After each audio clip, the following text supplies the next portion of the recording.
Welcome back, everybody, to another episode of the Cousin Connection Podcast. Oh, shoot. I caught up.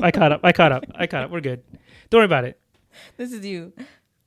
But you know, like in those like old Asian or like Chinese movies you or know exactly the Kung Fu movies, I mean. I love how you knew exactly what I was doing before. Put the subtitles in there. Thank you guys for joining us for another new episode. Before we get into this week's topics, don't forget to subscribe if you're not already subscribing. And don't forget to like the video. Oh my God, I can't believe I actually got to say that at the beginning of the video. That's the first claps in there. I know, we're going to add some claps. So yeah, we've noticed that a lot of you guys, we're looking at our analytics. Mm-hmm. If you're going to come and visit our channel every single week, you might as well subscribe and get notified. Press the little bell thingy and like the video, send us a comment. It really helps us out and lets us know what you guys like to see, what you might not want to see. We love hearing your feedback. So yeah, keep up with us by subscribing. And don't forget to follow us on like Instagram, TikTok, all that good stuff. And now we're going to get into today's episode. No, but before we even started the podcast, we were already going kind of back and forth on exactly like what is ethnicity versus like nationality, because not to make Sato look bad, but she was saying that like Asian is an ethnicity or Indian is an ethnicity or Ethiopian is an ethnicity, but that's not an ethnicity. But why isn't it? Because Ethiopia itself, like you would identify nationally, like you would say you were Canadian. It's like saying you're Canadian, basically like that. Like Canadian is not an ethnicity. So the difference is the country you're identifying with versus the ethnic background. Yeah. Oh. Yeah. That's what nationality is. When we put it like that, it makes more sense. Okay. No, but we weren't discussing nationality. We were speaking race. What was the original question? Let's go back to that. Okay. We got a really interesting question / suggestion from one of our followers. We're going to put your username here because I don't want to butcher it, okay? Okay. I don't think that's the name, is it? I'm not going to try to read it. Mamatuku. That's what it says. Okay. Matuku. I'm sorry. Are you pronouncing it because it has two M's? Yeah, exactly. Unless that's their first name. It's like M. Matuku. That might be it. Mm-hmm. But anyways, you sent us a really interesting question, so we're going to talk about it this week. So they asked us, what do you identify as first, and could you explain the hierarchy? For example, nationality first, ethnicity second, religion third, class, which is like financial ranking, and gender last, and how has each group contributed to who you are today? That's the first part of their question. They then said white Americans tend to define themselves via nationality and gender first, whereas black Americans tend to go with ethnicity, nationality, gender, then religion. African people tend to start with their tribal group first, then religion.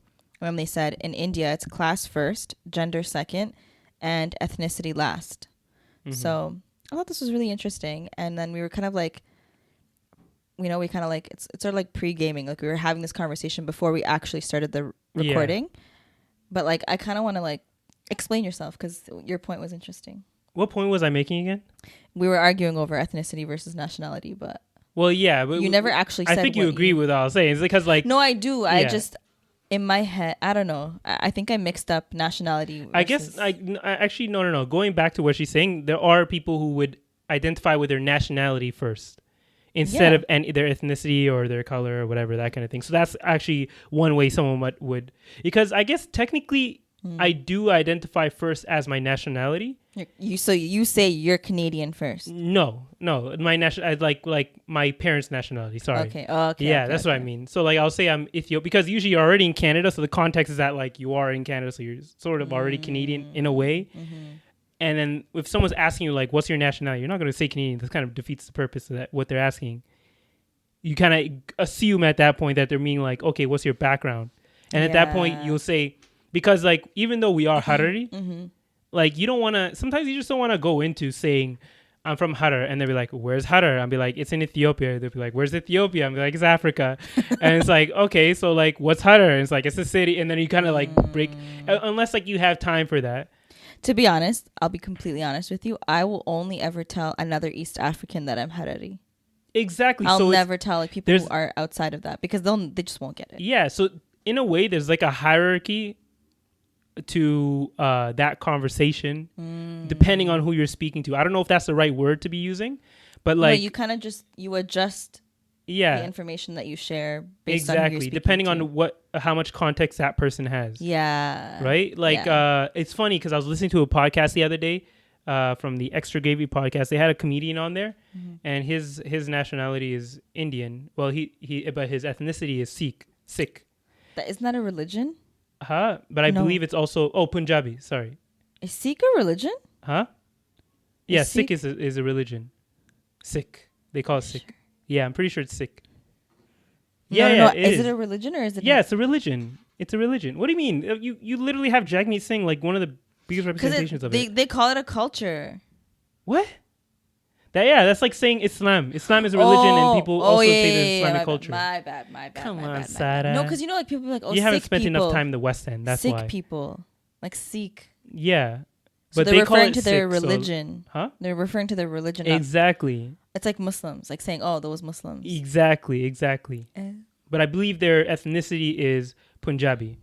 Yeah. And because they're from the region of Punjab. Yeah. What was I saying? But yeah, he's a comedian, and he's recently started to he's in Canada, but he recently started to open up for an Indian comedian in India, and he realized that like even how he approaches comedy is completely different because those people have the context of what he's talking about. So culturally and like religiously and all that stuff, they kind of know what he's talking about. So he doesn't have to kind of explain his jokes in a way. Like he doesn't have to give them that context to begin with. So he knows that he can like be a lot more loose with them and like make more like cultural jokes and stuff like that. But yeah, that was just something interesting there with how you approach like conversations depending on who you're speaking to.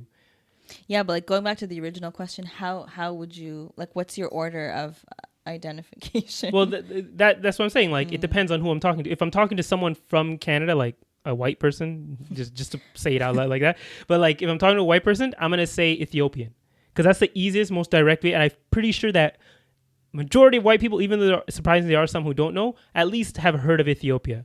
But so you go with your like nationality first. Yeah, I go with nationality first. And like, then? And then at that point, if maybe the person has some context of that, then I would say I'm from Harar.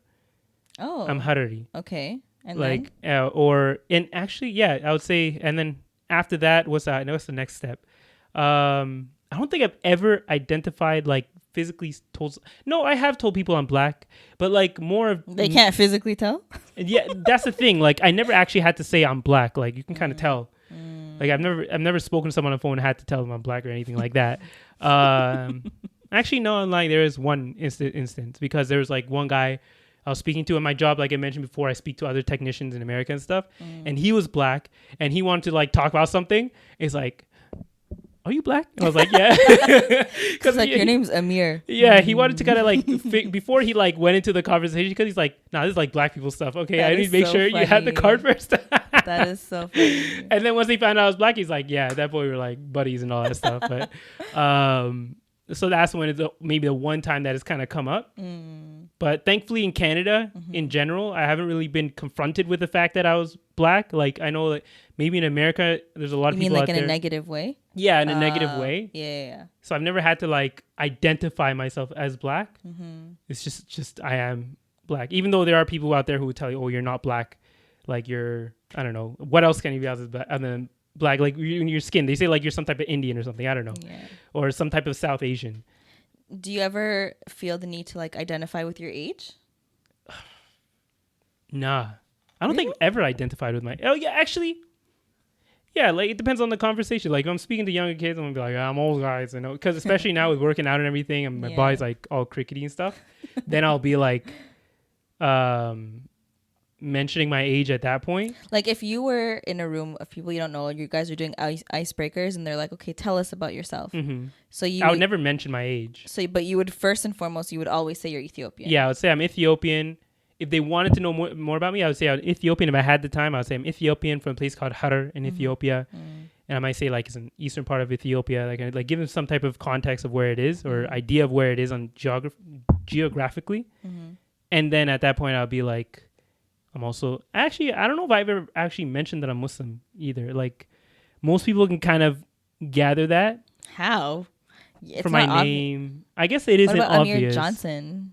Who is Oh, Amir yeah. Johnson? Is he He used to be a basketball player for the Raptors. okay. Yeah. For the Raptors? Yeah. Isn't he the guy that had AIDS or something like that? What? Can you Google that? I feel like he had AIDS. I don't think he had. You're thinking. Oh, you're thinking of the LA player. Shoot. Oh, Now I'm Magic forgetting Magic Johnson. Sada. And no wonder it didn't come up. Okay. Come on now. Amir Johnson. What does he look like? Oh, his name is Amir Johnson? Yeah. You do not want to know who I thought this guy was. Who'd you think he was? You know the guy with the really big eyes? James Harden, I think. James Yeah. You thought that was James Harden? Have you never looked up a photo of James Harden? I mean, I did. Nah. You didn't. You did not think that was James Harden. Calm down now. No, I did. He Looks different here. Nah, forget that. Wait, so black people have the name Amir? I don't know. What is he? Maybe like he has a background where his parents. No, but there was a time in the 80s and 90s or 70s and 80s. I can't remember exactly a time frame where there's a Black Power movement, and a lot of them were choosing to get rid of their like Anglo-Saxon. Is it Anglo-Saxon names? White names essentially, and choose more African Arabian style names. Like that's why you see a lot of people who may not be Muslim, but they'll have names like Amir or Khalid or like like the singer. Exactly, right? You'll find a lot of them have that name. Like that makes sense. Exactly. So it's because they try to adopt more African centric names. Okay, I get that. Yeah. So that was a big move. And of course there was also like the Muslim, what was it called again? The Nation of Islam. Nation of Islam. That was big at the time. Islam. And that also had a big influence on the people choosing their names. See? Fun facts. Mm-hmm. But what were we getting at? Your like how you identify. Yeah. So I guess. Whoa, he's 6'9". Okay, let me not. Stop looking. I know. I was just interested. Okay. So how do you identify then? Well, I was waiting for you to ask me this because I feel like it's so different from you. Yeah. You know what? I actually identify as Ethiopian as well. Mm-hmm. Just because I just can't be bothered explaining where. Like exactly. Like I said before, like if it's someone who's East African or just like ethnic in general, like, you know, someone who kind of knows like, or they don't have to be ethnic. It could be a white person too. But like if they seem to care where exactly I'm from, I'll tell them Harar. But most of the time they're like, how do you say that? Harar? Yeah. So I'm like, I don't want to get into all that. Like for some reason, even when I'm saying Harar, like I try and like whenever I'm saying it to them, like see, but I try and say it in a way that they'll maybe like at least their ears will catch it, because I feel like if you say Harar or like you just say like that, they'll think like you just said some mumbo jumbo or something. Like, well, when I say I'm Harari, I'll be like, just say Ferrari. Exactly. See, so and just roll the R's. Oh, okay. Harari. When you're trying to tell them how to say like phonetically or whatever. Yeah, I think that's how you say it. But Ethiopian first. I almost never tell people I'm Muslim because I literally am a hijabi, so it's very, very obvious for those that are more ignorant and maybe don't know why I wear. Like I've been asked if I wear this for cultural reasons. I'm like, maybe you live under a rock, so I explain Islam to them in that sense. Yeah. And then age actually comes up a lot for me. Really? I don't personally identify with my age, but a lot of times people think like I'm 21. Can you identify with an age? Yeah, like you'll like, you know, when you're told to like describe yourself or whatever, you know, people think that I'm like fresh out of university, and I'm like, no, I've lived some life, okay? Yeah. I am old. That happened to me today. Like the guy was like, "Oh, I was in the gym. We were talking about my dad randomly, and he's like, "Oh, you're young. Don't worry about it." And I was like, I'm like almost turning 30. He's like, "What?" It's like, I thought you were like 20 or something like that. You don't look like you're 30, but which is always a compliment. Like I'm not gonna be offended, but age comes up in that sense. I never ever identify with like class, like financial. That's like not a thing here. Maybe like in India like that. No, in India it's a huge thing. Yeah. But like here, what are you gonna say? I'm middle class? Like I'm probably not even middle class. Like that's the thing. Like the hard thing about that question is that you identify with with certain traits, or not certain traits. What is it like? Your character. Certain parts of yourself, depending on the context of the conversation. Like you won't identify with the fact that you're middle class until you're speaking about some financial situation, or true. like you won't identify with the fact that you're black unless you're talking about black issues. You won't That is so identify. true. Yeah, so Yeah. it depends on where you are and where you are and what the context of the conversation is, right? Yeah. So that kind of changes. Even though we do have a hierarchy, it will always, it's fluid. Yeah. It changes depending on what you're talking about. It's never fixed. Exactly. But I feel like we can both agree that most of the time we'll identify first as Ethiopian. Yeah, like generally, Yeah. the first thing, if someone says, what's your, I don't know, tell us about yourself. Exactly. You know, those like, awkward work situations are like, tell me about yourself, and those like icebreakers. The first thing you'd probably say is like, hi, my name's Amir. I'm you know what Ethiopian. It is, though? I think it's because, especially here in Canada, Toronto, like it's so multicultural here, and usually people are very fascinated. Like they'll always be like, "Oh, where are you from?" Yeah. When you're not white, which is very interesting. They'll ask you, "Where are you from?"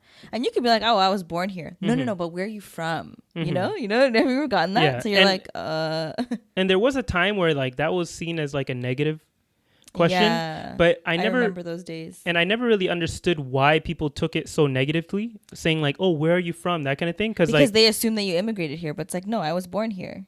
Yeah, but people are usually trying to ask for your background. Yeah, of course, some people don't want to go into it. Like I mentioned, I don't want to go into the whole Harar thing, but at least if you tell them, like, okay, I'm from Ethiopia, I don't know, it just opens a nice conversation. Like maybe you don't like that first, maybe you think of it as like a microaggression. I know that word's kind of gone away for a while, but it's still part of the vernacular or whatever. But I had a microaggression happen to me once. Yeah, but you can look at that microaggression as like an opportunity to teach someone something, right? Like this one guy asked me if I spoke English, and I was gonna box him right in his like face. that's I wouldn't even call that a microaggression. Yes, it absolutely is. That's like a slightly more aggressive situation. Oh yeah, it was a macroaggression. Yeah. He's like, and he was like, "Excuse me. Yeah. Do you speak English?" And I was like, actually, I can't say this on a podcast. No, come on. This part's bad. I can't say this part. This part you actually have to cut out.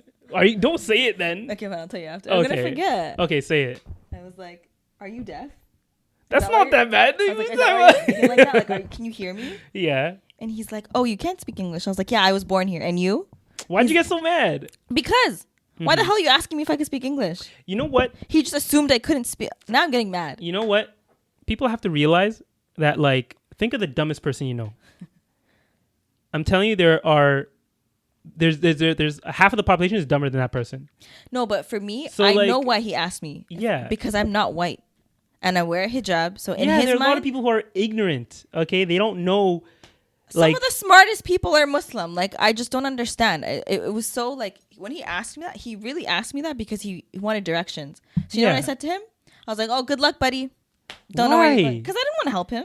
Are you dumb? But, like, that's the thing. He labeled me. Huh? He labeled and misjudged. So I wasn't going to help him. I was like, "Get lost." I guess that's where we're different. Like, for me, you're too nice for that. I can't. It's not even, it's like, okay, whatever. You know, they're ignorant to who I am. Maybe they assume certain things. And you probably assume the same thing. Like, let's say you are walking in like Chinatown or something, right? And you see like a Chinese lady who's running a store or something. Yeah. Will you assume that her English is like, if she started speaking fluent English, would you immediately be like, in your mind, wouldn't she be like, "Oh, she's like really good at English"? No. Why would you not? Why? I feel like it would be like, okay, maybe I'm just ignorant. Like, okay, whatever. I absolutely wouldn't, because to me, like, yeah. And I make this joke with my parents all the time, but I find people who have immigrated to Canada, like, they're almost smarter than us. First of all, they're fluent in their own language. Mm-hmm. Then they have to like learn, especially if they're running a business here, they have to learn English and speak English and do business in English to cater to customers here. Yeah. So I'm never going to assume that they don't speak English just because they're in a specific area or they're from a specific, like, that's so dumb. That's like literally, what's the word? Hypocritical, you know? I'm just saying, you could have thrown on the charm and been like, because usually in those situations, like if I found myself in that situation, I would be like, you assume that I didn't know English because I'm black. Don't worry about it, you know? But just know that for next time. And then you tell them exactly, you help them out and be like, okay, go on your way. I don't know. I can't. Like, for me, if someone assumes something that's like a microaggression towards me, I will not feel obligated to turn on charm to appease to them. You should be apologizing to me and say, "Sorry for misjudging you." Well, yeah, that's what you assume. Like, you didn't even give him that opportunity. I didn't want to. Exactly. See, so what you say, So. like when I the way that I approach them, I would expect some type of like, oh, sorry, man, I didn't, that kind of thing. If they say that, okay, we're good. Yeah. And then, I was on the TTC, so I'm not nice on the TTC. oh, we got to get like a TTC worker on here. So it's all the stories they could tell us. I know someone. Maybe we can get them. But yeah, I don't know. That's just how we're different, I guess, in that case. I'm drenched in sweat. I know. Right now. I'm telling you right now. We're glistening right now. Yeah, it is like so summer came early in Toronto, guys. It was literally like 30 degrees today. Yeah, I'm not complaining. It's just hot in this room. The lights are here. We need to invest in a fan. Do you have a fan? We have a screen behind us. It can't blow the fan. That's the one thing about using a green screen is that you literally can't have any breeze in the room. We're going to buy more of these clips and clip them to the legs of this. Yeah, we can do that and then get it a little bit better. Yeah, but that's just definitely like... I just got so worked up with that. Really? Yeah. So like, just so... Do you have any other instances where you had like a microaggression like that? Yeah, when people see my name. Really? Yeah. Like Sada? I feel like Sada is such a, like a generic name. Even like white people have the name Sada. No, I know. But like, I think that they... I guess Ali kind of throws it up, yeah. A little bit. And you know, and I appreciate these people. So I guess I don't see it as a microaggression, but I've had people that are like, how do you pronounce your name? Is it like Sarah? Sarah? And I'm just like, you don't know how to roll your R's, just stick to Sarah. Don't try to butcher the Sarah. Like, just leave it as, call me Sarah, Sarah, whatever you want, you know? No, you can just tell them, like, if someone... I'm like, the correct pronunciation of my name is Sarah. And they're like, they try to roll their R's and they, you know? And I'm like, just don't butcher my, like, I literally have the easiest name in the world. Like, there's no way you can butcher the name. Yeah. You either say it Sarah or you say it Sarah. Yeah. Or some people want to say Sarah, whatever. What was the difference? Sarah versus Sarah. And then Sarah. Sarah. We will. Oh my God, I can't speak. We roll the R's. The tongue. I see what you mean. Okay. Yeah. I mean, there's that, and like maybe the spelling of my name, but that's not really a microaggression. That's just whatever. Yeah. Other than that, I'm trying to think. Oh. What? More so, it's not necessarily to do with my race, but it's like your hijab. Aren't you hot in that? Yeah. Do you ever want to take it off? I wonder what your hair looks like.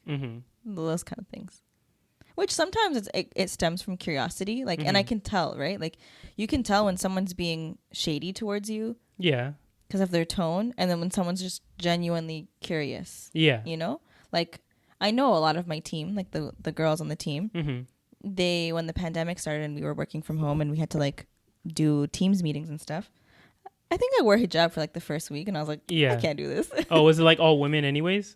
No, like whenever there was like a mixed meeting, I would keep my hijab on or just keep the camera off. Yeah. But then when it was like one-on-ones and stuff, my managers would all be like, "That's what you look like." I'm like, dang, you were probably so curious. You know, you should have put like the bald filter on. It's like, you found out. Rumors are true, guys. Exactly. But yeah, I don't know. Have you ever had any microaggressions happen to you? No, I don't think so. Ever? Nah. I don't think I've ever like, if anything, coming from a place of privilege right now. No, because that's the thing, because like I'm not. It's not that I'm. That sounds kind of bad. It's saying I'm not looking for it, but like. Oh, you're just like oblivious to it. I'm always so oblivious to it, and like I'm always like on the go and like just throw on that charm, just get out of that conversation. Because I'm always just trying to get out of the conversation. Ooh. This is where you and I differ. See, me? Yeah. I'm looking for problems always. See, no, never. Confrontation. For me, I like try any conversation. I try and get into that conversation, get out of it as like I'm like on a speed run or something. Like I try and get out quick. This is where our personalities truly like the difference, like the introvert versus extrovert. Yeah, really shows. See, because like for me, if you don't give them enough time to kind of show their true colors, even though I don't deal with a lot of people like that to begin with, then you don't really encounter it that much, right? But I also feel like because you're a male and you're kind of like, you're not racially ambiguous. I mean, ethnically ambiguous, but you kind of are at the same time. Yeah, because I have gone in like a very wide range of like. Yeah, right. So like I feel like you really maybe just have not experienced any sort of microaggressions, but like for me, I feel like I'm a freaking triple minority. Yeah, I feel like if I did have a like 3 skin tones darker, then I would definitely have seen a lot more.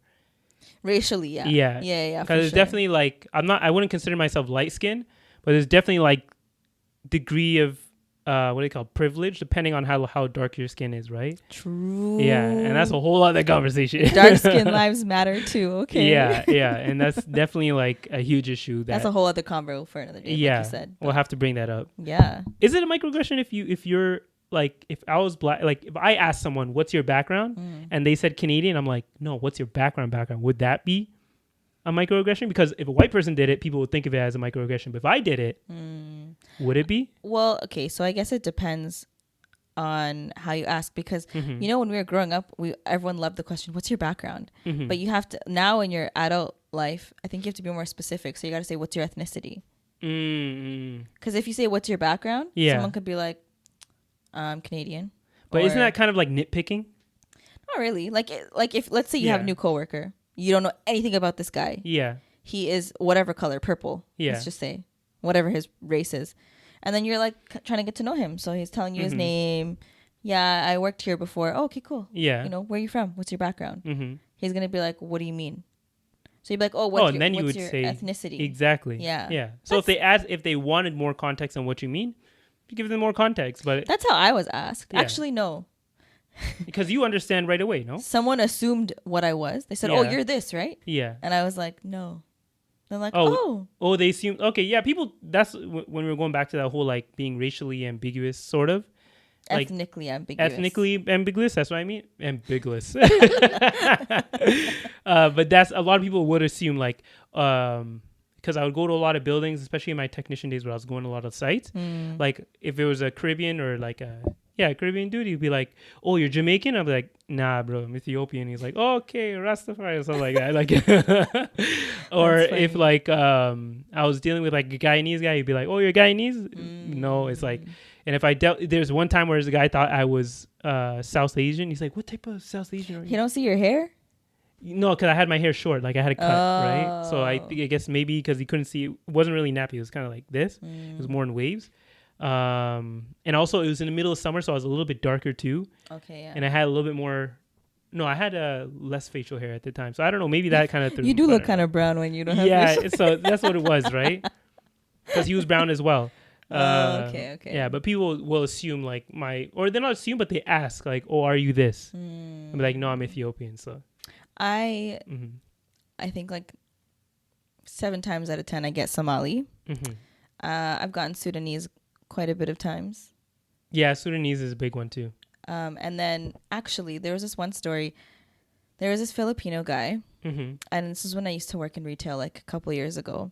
And he was like a customer in the store. He came and then he goes, "You're Ethiopian, right?" And I was so stunned. I've never, ever, like... And he wasn't... Usually, like, the only time someone guesses right is if they're also Ethiopian. Yeah. But this guy's Filipino. So I'm like... He probably grew up with a lot of Ethiopians. Does he know me or something? So I was like, how did you know? And I was so shook. He's like...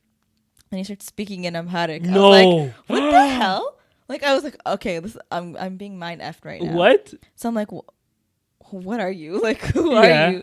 So then he's like, oh, yeah, I used to live in Addis for like 2 years. Really? And then he calls his wife over. His wife starts speaking to me in Amharic. I'm like... Wait, but did you understand? Oh, yeah, because you know a little bit of Amharic. I understood them. Yeah. And he was waiting for me to respond. I was like, sorry, can't help you there. Like, oh, no. Know? Yeah. But I was just so shook. How was their Amharic? Like, was it like... It was good. Really? Yeah, it wasn't like it was good. Like, as in he could speak it properly. And he's like, yeah, like, I love that culture. Like, I'm trying to teach my kids Amharic. I'm like... Do you live here now? And he's like, yeah, we moved back, but like I still want to go back. And I was like, wow. Yeah, Ethiopia is definitely like getting a lot more international visitors, I guess you could say, like people who are coming to stay there, expats who are just coming to stay there, make a business, because there's a lot of opportunity there. Yeah, he said he had before. He moved there for work. Yeah. And then he moved back when whatever he was doing is done. So on my rant last week, I was talking about how like I had to go to the washroom. Yeah. And like in the washrooms, I don't know why, but it looks like every man just purposely tries to make it look as horrible as possible by missing the toilet. I don't know, getting like stuff on the toilet. You know what I mean? Oh my God. Stop. And there's not much to it, but I was just saying, like, you have to remember, okay, you have to be considerate of your Muslim brothers out here, because as a Muslim, we're supposed to, guys. I'm telling you right now, we're not supposed to use urinals, okay? We're supposed to use toilets. And okay, people will say, go home. Why are you going to the washroom in public? There are a lot of people who don't like doing that, right? I have no control over my bladder. Okay? I literally go to the washroom like 20, 30 times a day. Oh, no, not 30 times. Okay. I go saying I go to the bathroom, go for number one, 20 times a day is not a, because I'm constantly 10. Drinking water. I would say you go like 10 times. 20 times? It depends. It depends on what the environment is. If it's colder, I go to the washroom more. I don't know why. If I'm colder, especially at work, because it's like chillier in our basement where we were moved to, and like I'm sitting down all day, I go to the washroom more because I think it's just a cold environment makes me go to the washroom more. But I do go to the washroom a lot. And because we have to sit down, that requires you to basically clean it up or whatever, right? So just be considerate of your Muslim brothers out there who have to sit down on these nasty toilets that you guys, I was about to say, that you guys are, I can't even say these words. Just saying, be considerate, because we're trying to, it's just wasakh everywhere. Just that wasakh is it was really grinding my gears that week, and that's basically what I was trying to lead to. Muslim guys have to sit down on these toilets, and they have to spend time cleaning them. There are times where I literally take the paper towel and put soap on it and start washing it down. Amir? Because you have to, when you have to go, you have to go. Just squat. What do you mean squat? You literally squat. You want me to show you how to squat over the toilet seat? How do you squat over a toilet seat? Ladies, let me give Amir a lesson. Okay? What are you talking about? I'm about to show you. What are you talking about? Okay, let's just assume that this seat here is the toilet, right? Yeah. It's usually not this wide, but whatever. Okay? Mm-hmm. Then you do one of these. No. Do women do that? Oh my God, yeah. Women just squat over the toilet without touching it? Yeah. How do you have that much control? It's an art. It's not an art. It's a skill. Your legs tremble sometimes when you're in there for a while. Because you know what it is? Sometimes Are you joking? No, I'm dead ass. They know, okay? The ladies that are listening to this are they're probably yep, I've definitely squatted before. It's a thing. How do you really have to go for a long time? You're number 2 in the washroom. Number 2? Yeah. Don't talk to me about it. I don't go to the bathroom to do number 2 ever in public. How do you have that much control? I do. My body just knows. I must have a problem there because I can't control it. I just gotta go. Shy in public. It's nope. Really? I would rather suffer with stomach pain. Actually, you know this. Yeah. You know this about me. Actually, no. I remember there's one time our cousin, we went to camp one time. What are you talking about? Huh? Okay, we went. You know what this right is? So we went to camp. Okay, let me set the scene here. So we went to this new campsite.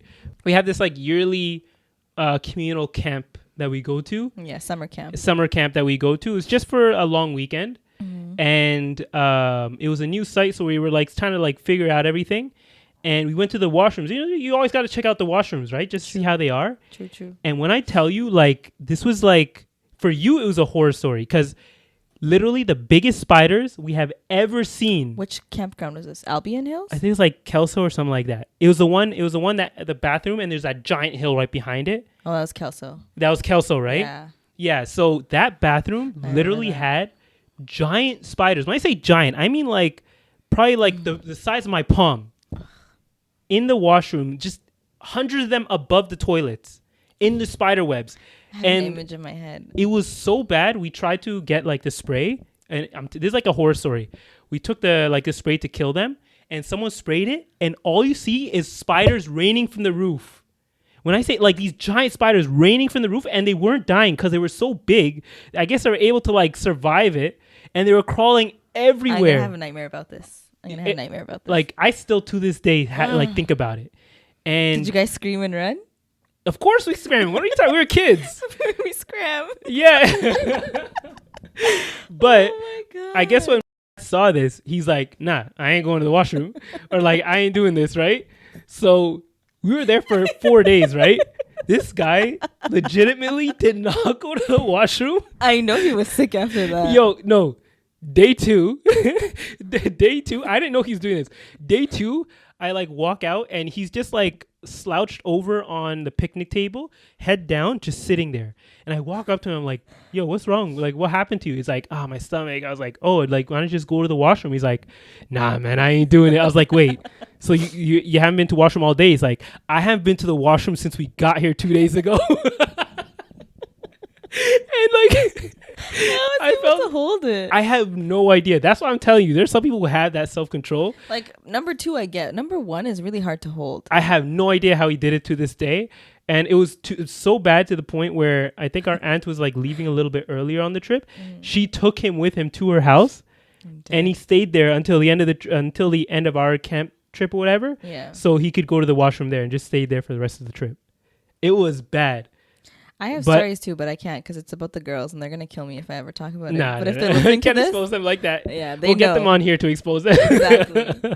I won't say their names, but if they're listening, they're probably laughing now. They're like, "Thank God she didn't say our names." No, there's some horror. I've already went through my horror stories in the washroom, or not the washroom, but in lack of having a washroom. Oh yeah. If you guys, I mean, I don't know if you want to voluntarily click on this, but if you want to hear our bathroom horror stories, listen to the TMI episode. Yeah, definitely go back. It's one of our earliest episodes. When we were still figuring out what topics to talk about, we were like, let's just expose everything at first. We pulled an M&M. Literally. You know what the M&M means, right? Like you expose everything at first so no one can use it against you. Oh, is that what he did? Yeah. A lot of people don't get that reference. So I don't know if you would get that. Did you understand the reference? No, I just, I don't want to look dumb anymore. So I just play along like I know. Exactly. That's why I wanted to kind of explain it there. But thank you for... Yeah. No one watched 8 Mile? Come on. I did watch 8 Mile. Yeah. So you remember that part where like in the rap battle, like you can't really, if you expose everything about yourself, they can't really use anything against you in a rap battle, right? So that's essentially what he did. He exposed everything about himself that like people could use against him, and that's why he won the rap battle. Yeah, I just spoiled 8 Mile for you guys. I didn't know that, but good to know. Oh yeah. Good to know. But yeah, I don't know. How did we get into the topic? No, because I was trying to finish the rant from last week, right. But I didn't have the same energy, so I kind of just told it out there. Whatever, I just had to make sure I finished that thought there. It was going to be a lot more passionate in the podcast that we did last week, but whatever. Just squat, Amir. Learn how to squat. I still don't know how that physically works because I feel like your legs would still touch the edge, but I'm gonna try it one day. You just gotta I'll show you afterwards. Yeah.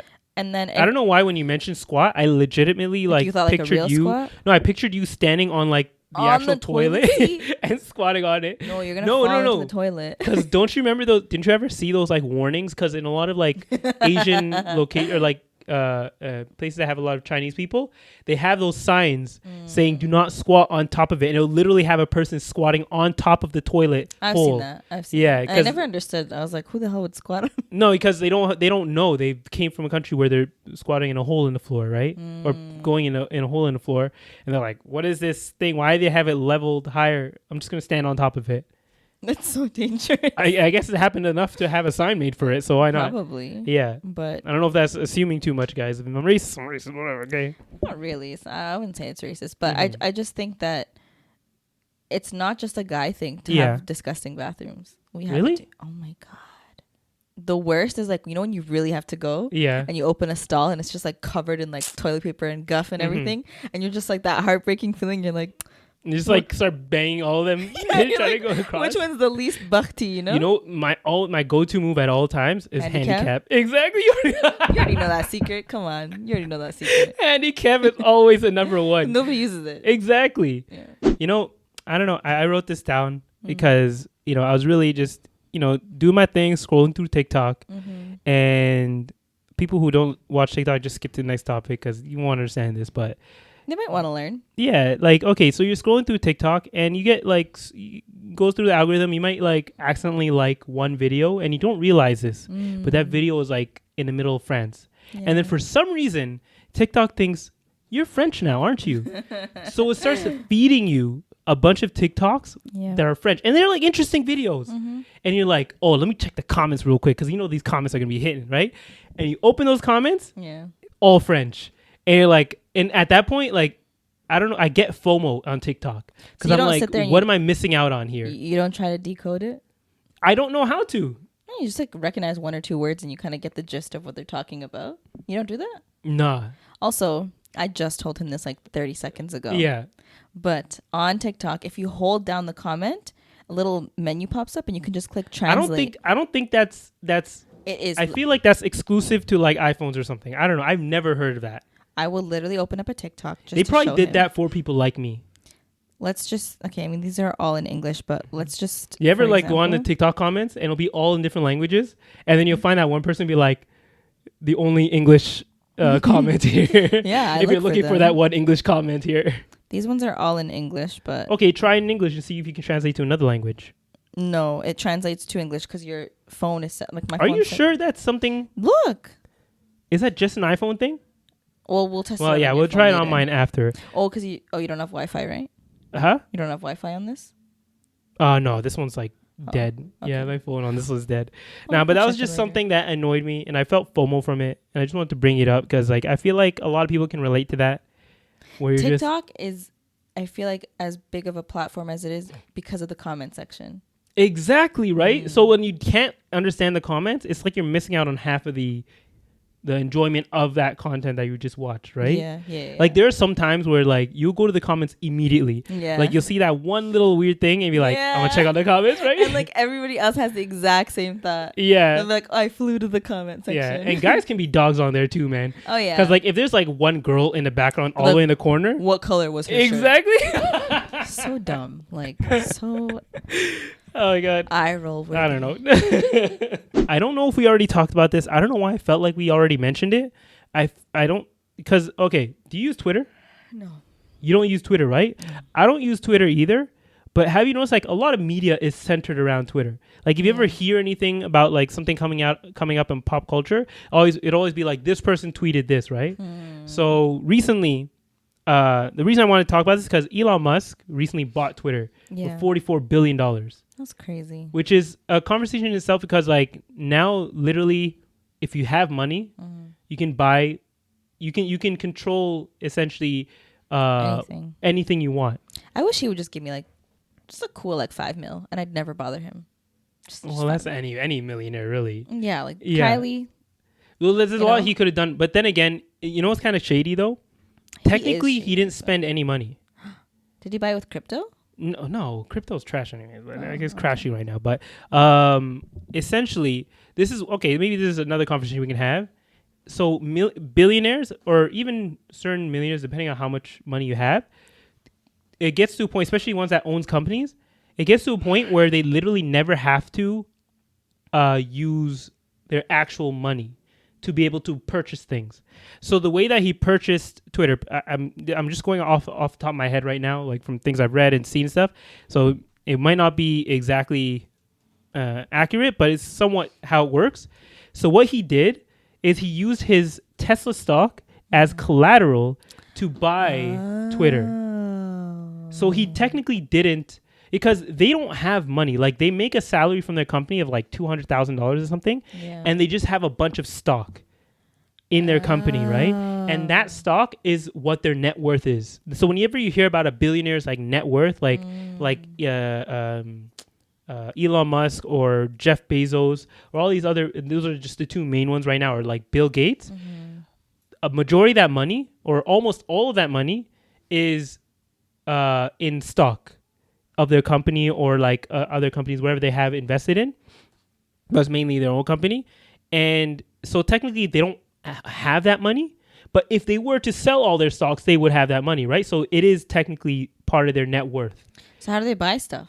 So essentially what they did with even Twitter, you would think, okay, he would sell his stocks, get that money in cash and buy Twitter, right?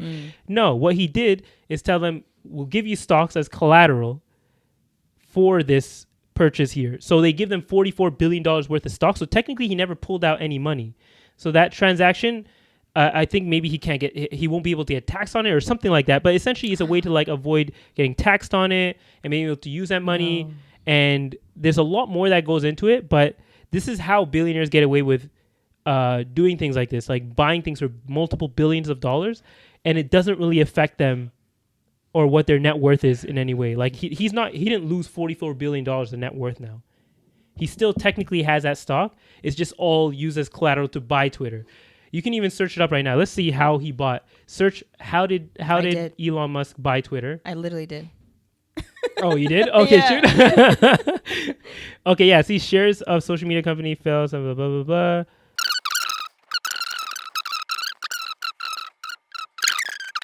Okay, you know what?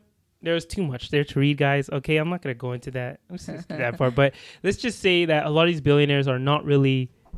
They're skirting the system, and that's how they're able to keep a lot of their wealth, is by using these loopholes to be able to make these purchases without it really affecting their bottom line, and they can kind of, it's quote unquote rule the world if you want to be a conspiracy theorist. I don't like Elon Musk. Did you see those tweets that he? Speaking of Twitter, did you see his tweets? No. You didn't see it? About what? Okay, so he said, if I die under mysterious circumstances, it's been nice knowing ya. This person said, you won't die before your day, Elon. Anyhow, you are/were a unique figure in this world. I'm only wondering one thing. As a genius, haven't you found out that there is a great creator of this world yet? If you did, make sure you confess this before your last heartbeat. Bless you. Then he responds and says, thank you for your blessing, but I'm okay with going to hell if that is indeed my destination, since the vast majority of all humans were ever born will be there, is what he said. Mm-hmm. And then he said what his duty was. But what's wrong with that? I see no issue here. He said he's okay with going to hell. He's saying that because I don't think he truly even knows how. But wait, like you can't. No, it's a very if someone doesn't arrogant believe thing in to something. say. Personally, I saw that and I was like, But I feel like that person's reply wasn't really the best thing to say either. Like, you're not going to give someone a khutbah or like a lesson in the middle of him tweeting about if I die under serious circumstances or something. Like, Twitter's not the place to do that. I know, but I feel like this was a very like arrogant. There was more. He tweeted something else. I just don't know where it is. I don't see any issue with that. I do. Because like, okay, let's go back to it. So, okay, so he's talking about like, he's just making a joke. Like, if I die under mysterious circumstances, that's not the part that I have an issue with. And this guy comes back saying like, you know, find God before you die, that kind of thing. He's saying like, you're smart, so you should know that this world was created by God. Exactly. Yeah, exactly. And then he replied saying, you know, thank you for your blessing, but I'm okay with going to hell, because for him, like, they don't believe in it. So it has no real relevance to him. Like, to me, when I read that, at first I was like, yikes. But then I'm like, you know what? He's saying this because he doesn't know the severity. He doesn't know how bad it's going to be. He doesn't, because he's never learned. Yeah. If you don't realize that something's going to be bad. But I don't see anything inherently negative or bad about his tweet back. I saw it on Instagram. It was like screenshots of it. And there was an interesting point, and I should have screenshotted it to show you. Yeah. But I just remembered that when we were talking about him. So I just have a little bit of a, like, he's arrogant in and of itself. We're not going to disagree on that. But this was just a little bit, you know? Yeah. Like, but that one can be like, I feel like these days we're trying to train to be reactionary. But if you just look at it, like, if you understand the context that, like, this is not someone who's religious, this is not someone who you even think would maybe believe in anything. I just assume that he doesn't believe in anything at this point because he hasn't shown otherwise. So even the idea of hell is like, they don't believe in it, so it has no weight to them. For us, it has weight because we believe in it. Yeah. But for him, it has no weight. So for saying that, it's very frivolous to say, right? So it's not like you can't really be annoyed at him for it. He did say thank you for the blessing. You know, that's the positive part there. I mean, I guess. Yeah, and it is arrogant to say it that way. Very arrogant, but yeah, but why was there like a big reaction to that? Yeah, a lot of Muslim people were like, "This guy has no idea what he's in for. Like, why would he say that?" Really, guys? Really? Okay, I'm looking at you Muslims right now. You guys really are gonna get at Elon Musk for that? Let me see if I can like find. Oh wait, Instagram's right here, right? Mm-hmm. Let me just search it up.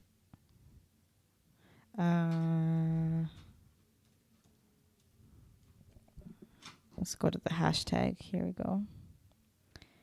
I'm sure someone like posted. I don't think it's really a big thing. Like, if Muslims made it a big thing, I saw it like all we over have bigger Instagram. things to be. I mean, I know we have bigger thing. I know, but I was just like, it was just like, you know, something that like, yeah, it was something arrogant, but like it is by one of the biggest names out there in the world. Mm-hmm. But like, was that guy's response to that? Like, did he think he was gonna convert Elon Musk in the middle of a tweet? I don't know. I truly don't know what, you know, maybe he just thought like he would invoke some, like, you know, sometimes you ask maybe not a rhetorical question, but sometimes you ask a question that'll get the other person to like, like, you know how like in Islam, they say like if you're trying to,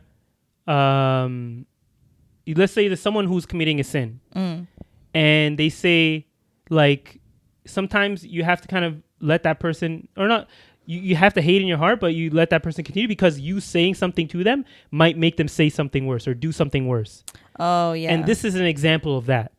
This is an example of coming someone like they don't know you. Yeah. They don't know what you're about. They don't know. They probably don't know. Maybe he doesn't know anything about Islam.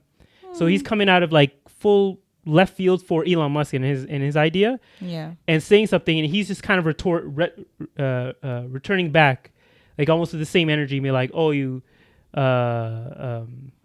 saying this. I'm gonna just say something that's completely opposite and arrogant to you because like, who are you to tell me this? That kind of thing, right?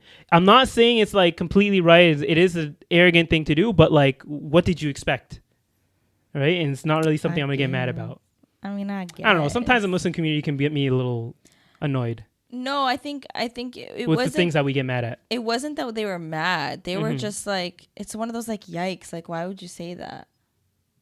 Yeah, but like, it's Elon Musk. I mean, I guess I don't know him like that. I don't know him like that. So yeah, whatever. Actually, I did speak to someone recently who worked with him. Oh, directly with him or just directly with him in his early Tesla days. Oh. You don't know them. But yeah, he did say like he's who you think. He's like an eccentric billionaire who's super arrogant and asks for things that are almost impossible. For like he worked on his engineering team. So like he would ask for things that were almost impossible in engineering, and he'd be like, okay, get it done, that kind of thing. And he's of course made a lot of money from it, and it makes sense because his idol is Steve Jobs, right? Who was very similar in how he ran his company, right? This guy's like Steve Jobs on steroids, though. Yeah, because that's who he looked up to, right? So he's just going to take it to the next level. Steve Jobs just wasn't here long enough to kind of... he was a monster, though, low-key. Yeah, and Elon Musk is kind of like taking that to the next level, right? Yeah. I don't know if he's just... I don't know. I've never met Elon Musk myself. I've only spoken to one person who has. He didn't say he was a monster, but he just said he's very like... He's like, I want it done, get it done, that kind of thing. Just like you expect like any billionaire boss. So if you're a billionaire, like you've probably asked for the most from everybody, right? Yeah. But yeah, that's just an interesting thing. But just to get back to the Twitter thing, when he bought Twitter, he was talking about how, because the issue with Twitter was that they were censoring a lot of right-wing conservative people. Yeah. And saying like, not saying, they're not only censoring, they were like banning them from the place. Like I think Trump was banned from it. Yeah. And that's the biggest name that I can just say right now. And Elon Musk said that like when he fully has control, he's going to reinstate everyone who was banned from it. And I want to know what your thoughts on that is. I think Elon Musk is the type that'll like light the match, throw it on the house, and just walk away and be like. But what do you think of these people being let back? Do you think that like, because I guess it comes down to the conversation of free speech, right? Listen. Do you think, okay, a simple answer. Do you think that Trump should be allowed to come back to Twitter? How bad were his tweets? Were they really, I mean, I guess they were really influencing Americans. Yeah, of course. There was a lot of influence there. There's a lot of misinformation, all that stuff. But he's no longer he's no longer the president. So like, are people really going to hold his words with much weight? Oh, there are a lot of people who worship him. Really? Yeah, he still rallies to this day. He goes on rallies across the whole country. Like, what has he been up to? Like his endorsement is a huge thing. So like he'll go, because the midterms are coming, midterm elections for America are coming up. So he's going around to different rallies to support the people that he wants to put in place in government, that kind of thing. He should just go back to like running The Apprentice. Nah, he definitely, I feel like he wants to get a second term. He's going to come back for 2024. If America votes him back in office, what? Good luck, yeah. I would be very shocked. I know Would you be shocked though, with all the things we've seen in the past You know what? 5-6 years. I think he would have a chance only because it's not like Biden's doing any better. So Yeah, like have you heard or seen anything of Biden? Honestly, I don't care about American politics. And the reason you're not hearing things is because like the media is also like kind of playing into it. Like, I feel like media would love to have Trump back. The media alone, of course, it would suck for the people. Yeah, but not only Fox News, CNN would celebrate too. All of them would celebrate. No, I feel like Don Lemon, is that his name? Lemon. Think about it. Like they had the most viewers because now all those companies, like CNN tried to start a streaming service. Why? Like I don't know. It's like I don't know, just for all their CNN shows, that kind of thing, and it failed. They only got like 10,000 users, and they had to shut it down. and they spent $344 million on it. Why couldn't they use that to donate to like poor people? Why does everybody go to that? Why can't they use that to donate to blah blah blah? Because that's not how business works. I mean, I know they're just trying to make more money. You can say money. that for anything. Yeah, I know I can. Like, why'd you buy the latest model of your car? You could have used that extra money, bought an older car, and spent it on poor people. I am not in a position of wealth. I'm not in a position of excessive wealth to save the world. All people want to do is talk about how to make more money. And then on the other hand, people are talking about how global warming is going to kill everybody. Mm-hmm. And before that, it's probably going to be all the people that are dying because they're starving or they can't afford housing or they can't get jobs. So give them your money then. Problem solved. I know that sounds a little bit arrogant because it's a very blanket statement, but it's like companies want to make more money. Mm-hmm. People are becoming poorer and poorer as the days go by because our economy is in like an insane amount of inflation right now. Yeah. So it's like you want to create more business. Who's gonna buy your shit? More other rich people? Yeah, but it's a very interesting conversation. Like saying, okay, you could use that money to solve world hunger. I know people say that, and it's kind of like to put you down or maybe like to discourage you to from doing that. And it's not necessarily that I'm not discouraging business owners or people who have ambitions to create new businesses. I'm not discouraging that. Mm-hmm. I'm just saying the top 1% of wealth that have like enough billions to like Elon Musk is so rich that he could give everyone $1 billion and still have money left over. Yeah. Everyone in this world. Yeah. But I've mentioned it before, it's in the best interest of everyone in the world for there to be places that are, what do you call it? In poverty or like have. Really? Yeah. Why? Cheap wealth. I mean, cheap labor. If you were to get everyone in the world, help everyone in the world, get them economically savvy or like stable and all that kind of thing, where are they going to find their cheap labor? They're not. They're going to have ethical labor. Just for everyone to have an idea, like when you say, this is a good thing, but I'm just saying when you say that you want everyone in the world to be able to like have food and have hunger, I mean have food is like a place to stay and like be stable just like you are here. Yeah. That also means that you have to kind of get used to not having this type of lifestyle or at least not being able to afford everything. Because like, let's say there's a reason that if you want to buy local, it's going to cost you more, right? Because there was a video I watched of a guy in China who said like, the first world doesn't have any infrastructure for manufacturing. Like if he was talking about a lighter specifically. Like if you wanted to make a lighter in the US or Canada, like you got to find the person who like manufactures the thing that lights up the lighter. You have to find the manufacturer who makes the casing for it. You have to find the manufacturer who makes the liquids for it. And like that lighter, at the end of the day, if you wanted that lighter for $1, you're not going to be able to make it in this country. You're going to have to find another country like China who has the manufacturing and the system set up for it and the cheaper labor set up for it that makes it economically feasible to even sell a lighter.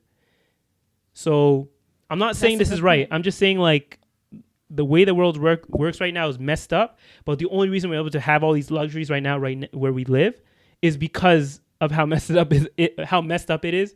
And how much we take advantage of other people and other places in the world. Yeah, I mean... I don't know if that makes sense to the people listening right now. I don't know if I'm just like sound like I'm being a conspiracy theorist or something right now, but... Not necessarily, because I get what you mean. You're saying like if we didn't outsource manufacturing and we did it in-house or I guess in-country, the cost of materials and labor, because we have labor laws... And also you have to remember, people don't want to do those jobs here. Yeah, that too. So you kind of have to factor in paying minimum wage in Toronto, for example, 15 bucks or whatever it is now, I think. Yeah, it's like $15 now. Right? Plus the materials. Plus you're paying for the factory, like bills and all that stuff. Once you factor that in, the lighter might cost you 20 bucks if the company wants to actually make a profit from selling it. Yeah. But it's like, okay, companies will justify their cheap labor by saying, oh, we're doing this so that you can have an affordable product. So we're doing it for your sake. How does that make sense? Because you're exploiting other people. Yeah, most people are willing to look the other way to get that cheaper product. You're willing to look. You have an iPhone right here. You're willing to look the other way to have this product right here. I would buy it if I'm willing to look the other way to have. Okay, this is my old phone or whatever. I'm willing to look the other way to have a nicer product. We all pay into this system. And you know what's so messed up? And we're trying to scrutinize it at the same time. What's more messed up is that, like, if a company decides to go, okay, you don't want cheap labor, we'll move our factories back to Canada, then the people in that country that they're exploiting are not going to have jobs. And then they're going to be even poorer than they already were before. Well, that's the argument a lot of people make, right? It's like, oh, if we take that cheap labor away from them, they're not going to have anything to work on, right? So why can't we just pay them livable wages instead of then you won't be able to afford your products anymore. Your iPhone that cost you $1,000 will now be $10,000. Or companies can stop being greedy. They have shareholders to appease.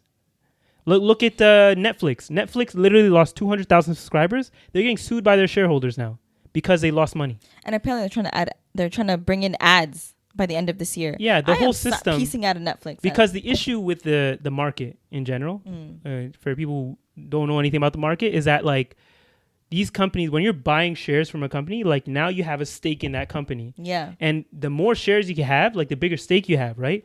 So if these companies make decisions like Netflix did, I forget what changes they made. They increased the cost, and a lot of people yeah, were like, exactly. Peace out. If they make decisions that cost them customers and then cost the company revenue, the shareholders who have enough of a stake can come back to them and be like, "You're not making the best decisions for us. Yeah. We're investing in you guys. We're gonna sue you and say because they expect every company on the market right now expects to make more money every year. Yeah.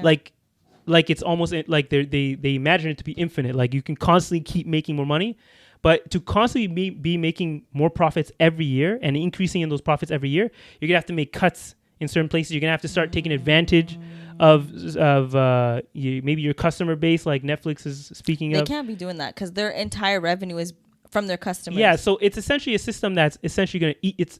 I keep saying essentially, it's gonna start eating itself over time. Yeah, and it slowly, as you can see it now, like it's starting to get to that level where it's almost it's not sustainable. Just like our oil is not sustainable. Yeah. Just like our the current ways that we generate electricity is not sustainable. Like there's a lot of things that we do that aren't sustainable, but we're kind of just kicking the can down the road to kind of like have the next generation take care of it, and we're kind of the next generation trying to take care of it, but it's not getting any better. There's no solutions that are being found. You know what it is? I don't know how I got into this whole thing again. There's a great poet yeah who died in the late 90s or mid 90s. Yeah. And he said, the more money we come across, the more problems we see. And that was I'm gonna look at you. Biggie Smalls. Sarah. It wasn't even Biggie Smalls who said it. It was literally his background singers. Was it Faith Hill? I think so. I don't know. Faith Hill. What? Faith Hill is a country singer. Yeah. What the hell's her name? Faith Evans? Yeah. Faith Hill. That's so funny. Faith Hill is Tim McGraw's wife, I think. How did you know that? Huh? How did you know that? From that show. Shoot, I can't remember the show now. Okay, I can't remember the show. Shit. Yeah, it's okay. But anyways, like, this is one of those episodes where we're just like, yo, Isha's gonna come in like 4 minutes. Okay, guys. 4 minutes. Guys. Wait. No, we gotta stop now, Sarah. We gotta stop now. Okay, guys. Bye. That's really how we're ending it? Yeah. I will end it. Okay, guys. Sorry about that. I completely forgot. We forgot to pray. Yeah, we forgot to pray. Okay, time flies out here. Okay, we made it. We made it. Don't worry. Exactly, we made it. So we're good. Oh my God. But yeah, I was talking about, last thing we were talking about is the Trump coming back to Twitter possibly, and all these other Honestly, Amir, people who have been banned. Side note. What? I really did a mediocre like goodbye, so just delete that entire clip. Okay? Oh, don't worry. I'll do that. Don't worry about it. I got the editing, guys. Don't worry. But yeah, there's that whole idea. So I asked you last, like, what do you think about Trump coming back? And do you think he should be allowed back, or should anybody who was banned from the platform be allowed back on there?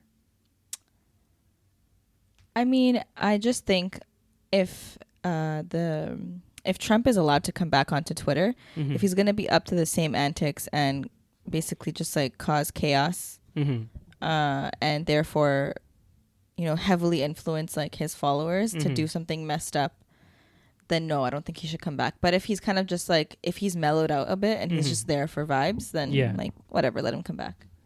Well, yeah, I guess my whole issue with it is that they say that it's for free speech. But my question is, are they going to let all those other accounts they banned, like the ones that, like the terrorist accounts that were banned? I don't think they would do the that. aggressive people, or like the abusers who were banned, that kind of thing, who are like sending like negative, because there are people who, you know, who are typically banned who for like sending negative, like bullies and stuff to other people. But like, will those people be allowed back? Because technically it's freedom of speech, right?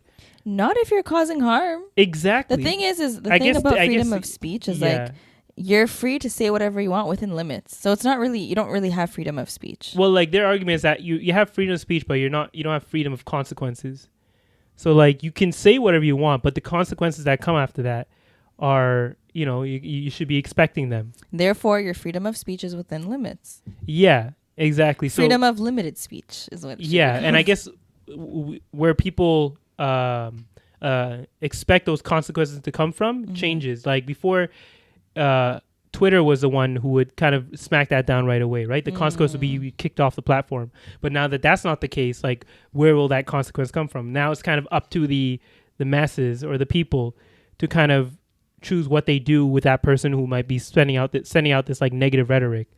You know what though? I think that these social media platforms, the whole thing of banning accounts or shadow banning or cancel culture, that really only impacts social media content creators, people that actually make a profit on social media. Yeah. Because if they're shadow banned, if they're not getting views, they're not going to be getting paid. Yeah. That's the only group of people that are actually impacted by being canceled. Yeah.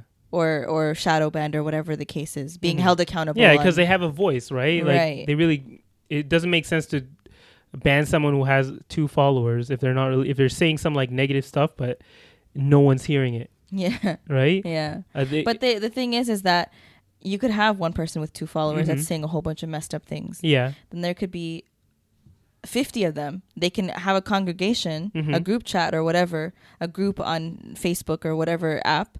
And then now that they have this, there's an influence there. There's a group of 50 of them. They might all have 2 friends each or 2 followers each.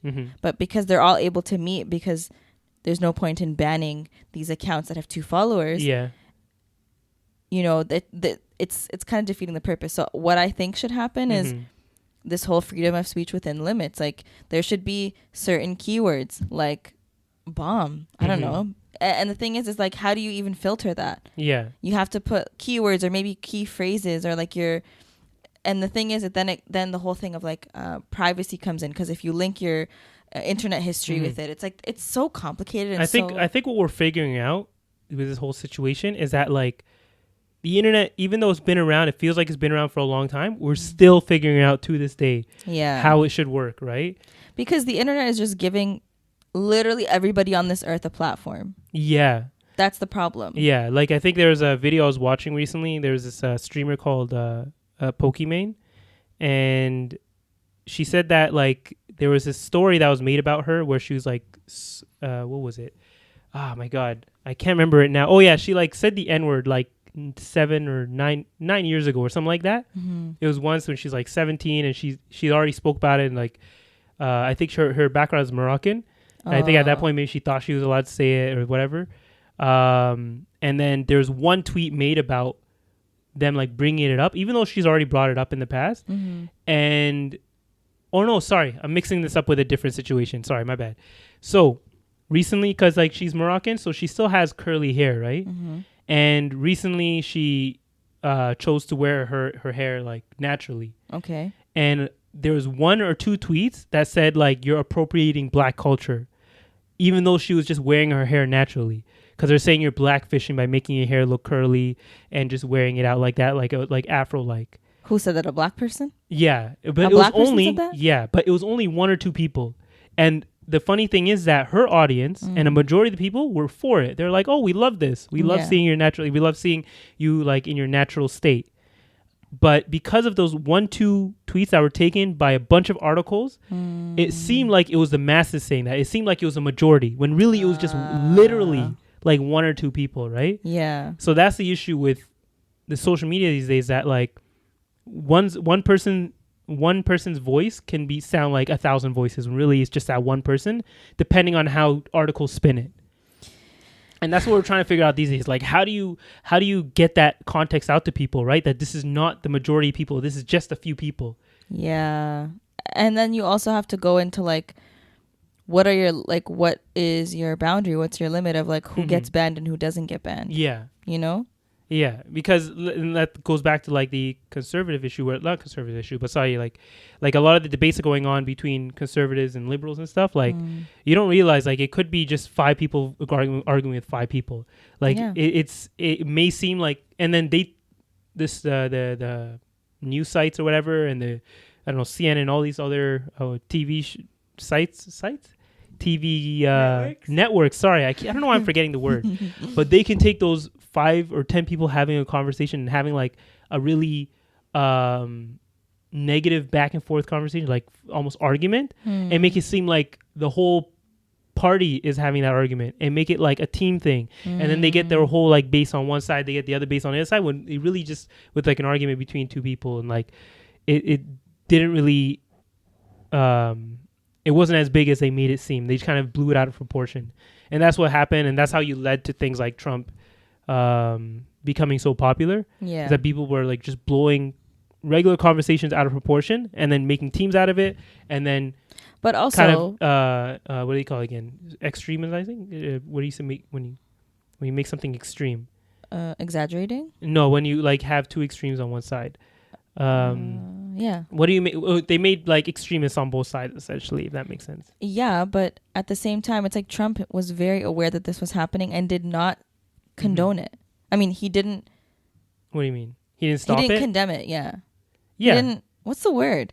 We did this last week. Yeah, he didn't condemn it. Yeah, like he didn't stop it. Like he just, like he lit the match and was like, good luck. Yeah. And then when shit hit the fan, he was like, oh, did I do that? Like maybe we need to figure out now that he's gonna be let back. Maybe he said he's not gonna come back.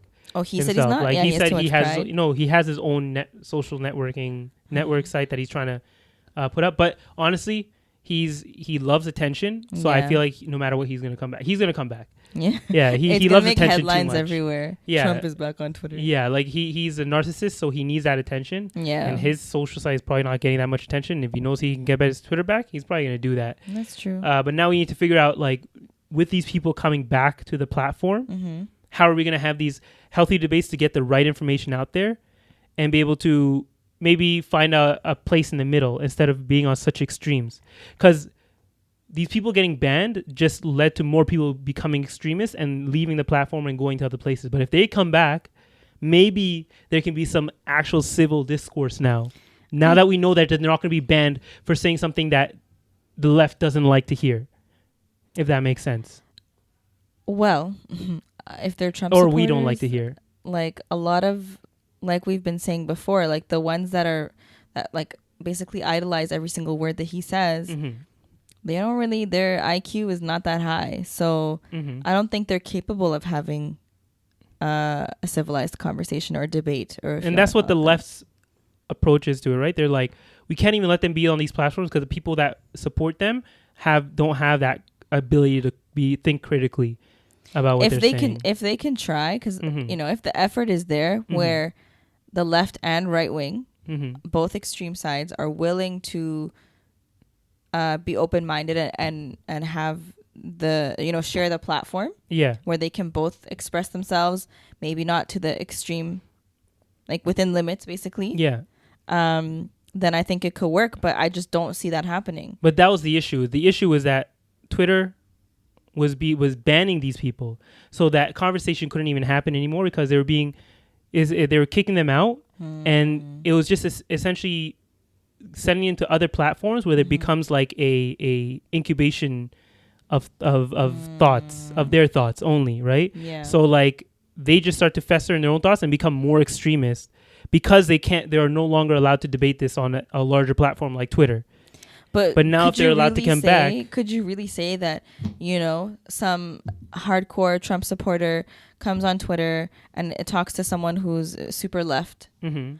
Do you really think that this Trump supporter is going to change his mind just because he spoke to someone from the left? No, they're probably going to engage in some like very hostile argument online. He's going to have his supporters like being like, yeah, or hearting his tweets or whatever. And then vice versa with the other side. Like, I don't think it's going to change anything. Yeah, it's not going to change the world. I don't think so. I really don't.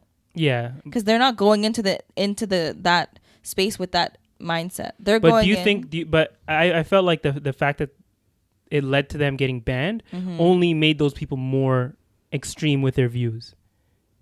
And kind of made them, because not everyone when you ban someone, a voice though, Amir. But when you ban someone like that, someone big like that, I'm not talking about the small people. When you ban someone big like that, it almost reinforces in their thoughts like, oh, they were speaking so much truth that the left couldn't even handle it and had to kick them off their own platform. That's probably how they think. And you get those people who were on the fence or like somewhat on the fence to kind of lean more towards the extremists on the right side there. I don't know what the solution would be, but I genuinely don't believe that, allowing the banned profiles to come back and now express themselves, I don't think that's going to change the world. I just don't think it's going to happen. It's going to be interesting to see what unless happens. Trump does like a 180 and he's like, everything I said in the past was wrong. Yeah. I don't think, especially him, for like the amount of influence that he somehow has, unless he condones certain things. But then it's like, then what about the left side? Because there are people who are super left. Yeah. Like I think when you're extreme on either side, like everything should be done in moderation. Like if you're too extreme to one side or the other, you're always going to be a little bit, like they're like, I wouldn't say that we're super liberal. We're also not super conservative. We're somewhere in the middle. Yeah. That's an interesting conversation too, because I feel like Muslims, like practicing Muslims, don't have a party, if that makes sense. Like yeah, because in some aspects we're conservative. In some aspects we're more liberal. Exactly, yeah. So exactly. But that's, I think people in general, there's no one who, I don't believe there's a single person except for maybe some of those, maybe some of those extremists. I won't say no one, but a majority of people are like all over the spectrum when it comes to where they lie politically. Yeah. Like I don't think that's why it's so hard to choose. Like in Canada, we sort of have multiple choices, but in America, we only have two choices. Yeah. Like it can be so confusing on exactly what to do. And that's why a lot of them don't come out to vote, because like our vote doesn't matter. We don't care which way it goes. That, or the political party leaders, they like conservative, like I don't know what they're called in America. Democrats? Yeah, Democrats and Republicans. Republicans are the conservatives, right? Yeah. I feel like their tactic is to touch on certain topics that are important to people who not like, there's the typical conservatives, the typical Republicans, and then there's the ones that you wouldn't expect to be a Republican, but they they focus on certain topics to reel those people in. Yeah.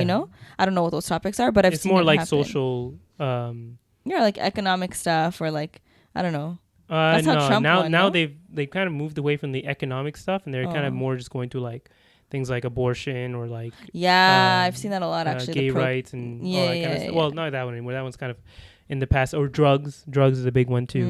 That kind of thing. The drug war or the border. Yeah, those are the three main ones. The border. How about jobs? What? Jobs. They don't really mention that anymore. Like it's not one of their main talking points. Dang. Okay. Yeah. So I don't know. It's just interesting. We'll see what happens when. This was a good talk. Exactly. We kind of went on a little bit long there, but hopefully you guys like this longer episode. Hopefully some of that was interesting for y'all. And remember to also like the video, subscribe to the channel, follow us on all our social platforms. You already know what to do, guys. This is episode 48 now. And yeah. Should we do a Q&A for episode 50? I feel like we maybe have gained a lot of new followers. Yeah. in recent times. And for those of you that are newer and maybe don't know us as well as our OG followers, we might do a Q&A for episode 50. So we'll think about it. We'll think about it. We'll see. Yeah. But yeah, thank you again for listening, guys, and we'll talk to you later. Bye. Why do we both do it the same way?